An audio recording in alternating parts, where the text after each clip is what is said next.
হঠাৎ আমার একটি ঈগলের ছানা গাছ থেকে নিচে পড়ে যায়। নিচে একটি হিংস্র হায়না দাঁড়িয়েছিল। হায়নাটি ছানাটিকে খাওয়ার জন্য প্রস্তুত হচ্ছিল। ঠিক তখন আপনি একটি তীর ছুঁড়ে ছানাটিকে বাঁচিয়ে দিয়েছিলেন। রাজকন্যা, আপনি একদিন আমার ছানাটিকে বাঁচিয়েছিলেন। আপনি না থাকলে হায়না ওকে খেয়ে ফেলতো। তারপর আপনি ছানাটিকে তুলে আমার কাছে দিয়ে দেন। আমি যদি কোনোভাবে আপনার উপকার করতে পারি তাহলে আমি সার্থক হব। বলুন, আমি আপনাকে কিভাবে সাহায্য করতে পারি? দেখো, আমার বন্ধু হিউম্যানকে একটি বিষাক্ত বড় মাকড়সা আঘাত করেছে। তার শরীরে সেই বিষাক্ত মাকড়সার হলুদ বিষ ঢুকে গেছে। তাকে বাঁচাতে হলে সোনার লতা গাছের পাতার রস খাওয়াতে হবে।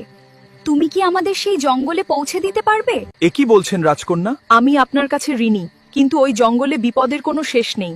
তবুও আমি আপনাদের পৌঁছে দেব। উঠুন আমার পিঠে।